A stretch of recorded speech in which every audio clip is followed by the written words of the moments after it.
of a rising China. Is China a status quo? Yes, it is. And no, it isn't. Yes, it is, because it's not trying to overthrow the existing world order. It has no intention of playing a spoiling role. The global system has worked well for China, years of opening reform, and it's become increasingly involved in the system in myriad ways. It's not the former Soviet Union. It has no plans to subvert the world or to impose a China model on others. But at the same time, it's equally indisputable that as a country of China's size and weight becomes ever more involved in global affairs, that cannot but change the way things are, whatever China's own subjective intentions or protestations of peaceful and constructive intent. So, however we regard the rise of China, be it with complacence, alarm, hope, fear, concern, sympathy, greed, we can hardly be indifferent. Whatever our views, we must at least agree it's going to be a major challenge for the rest of us, and at this point probably most of all for the United States, still the global superpower, the sole global superpower. How the US reacts to the rise of China will itself have an impact, quite possibly a significant impact, on China's trajectory. But our own, and here I'm talking about Australians, reactions are also not without importance, and perhaps some of you may have read the recent quarterly essay by Professor Hugh White of the ANU on just this subject and its implications for Australia. Now, you may not agree with everything that Hugh says, but what he writes about is of fundamental importance, certainly for Australia, but also it's pretty important for China and the US as well. After the bilateral problems of last year or more, things seem to be settling down, at least for the time being, with visits of Deputy Premier Li Keqiang last year and Vice President Xi Jinping more recently. There's much in this relationship for both sides, and China is going to be increasing importance to Australia, but it won't always be plain sailing.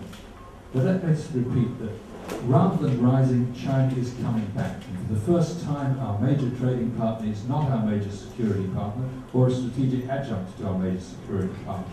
For all our neighbours except New Zealand and Asia dominated by China is the historical norm, but for us in Australia it's uncharted territory, so we're going to have to be smart.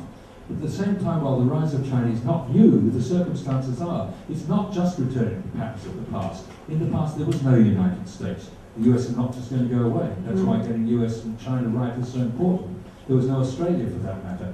Japan was not the wealthy and powerful country it is now, and despite Japan's many problems, it is still wealthy and powerful, whether you like it or not. India was less globally involved, but now is, and its global involvement is only going to grow. Russia only began to impinge on China's interest in the Qing dynasty very late in the piece. But it too is set to play a major role, as Russia, not the USSR. And that's not counting a series of regional problems that involve the interest of some or all of these on other states. So in fact, we're all on a steep learning curve. Patience, tolerance, mutual respect and understanding, as well as constant interaction and serious discussion are going to be essential. So to conclude, if you think that those are just nice words, and this is what we're doing already, think about how this should apply to current issues: North and South Korea, Taiwan, South China Sea, the Diaoyu Islands question. Are these marked? Are the ways in which they're being dealt with marked by patience, tolerance, mutual respect, understanding, constant interaction, and serious discussion? I mentioned these to stress that it's not going to be easy with the best will in the world.